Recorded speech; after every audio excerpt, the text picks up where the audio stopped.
மேலும் 1/2/2015 சேலத்தில் வைத்து நடைபெற்ற இடைக்கால மாநில பொதுக்குழுவிலும் கிளை செயலாளருடன் கலந்து கொண்டுள்ளேன். அந்த இடைக்கால பொதுக்குழுவின் முடிவின்படி மின்சார வாரிய தலைவர், மின்துறை அமைச்சர் மற்றும் பணியமைப்பு நிர்வாகம் அனைவரும் ஏற்றுக்கொண்டு செயல்படுத்தாமல் காலதாமதப்படுத்தப்பட்ட கோரிக்கைகளை செயல்படுத்த வலியுறுத்தி மேற்பார்வை பொறியாளர் அலுவலகம் முன்பாக 25/2/2015 அன்று நடைபெற்ற மீண்டும் ஒரு அறப்போராட்ட நுழைவாயில் கூட்டத்திற்கு பெரும் அளவில் உறுப்பினர்களை கலந்து கொள்ள செய்ததோடு கோரிக்கைகளை வலியுறுத்தி பேசியுள்ளேன். அதன் தொடர்ச்சியாக சென்னையில் மின்வாரிய தலைமை அலுவலகம் முன்பாக பொறியாளர் சங்கத்தின் வலிமையை மின்வாரியத்திற்கு உணர்த்திடும் வகையில் 17/3/2015 அன்று நடைபெற்ற மாநிலம் தழுவிய கவன ஈர்ப்பு ஆர்ப்பாட்டத்தில் கலந்து கொள்வதற்காக நெல்லை கிளையின் சார்பாக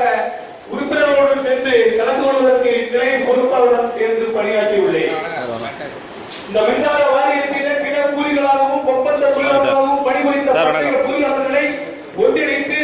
அவர்களை பணி நிரந்தரப்படுத்த வேண்டும் என்றும் பட்டயம் படித்தவர்களுக்கு பட்டயத்திற்கு என்று ஒரு தனி பதவிகளை உருவாக்க வேண்டும் என்று குரல் எழுப்பிய பொறியாளர் சங்கத்தின்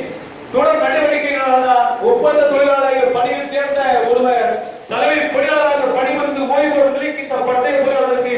சமூகத்திலே ஒரு அங்கீகாரத்தையும் அவர்களின் வாழ்க்கை தரத்தை உயர்த்தி பிடித்திருந்த பொறியாளர் சங்கம் என்பதை நான் பெருமைப்படுகிறேன். இந்த மின்சார வாரியத்திலே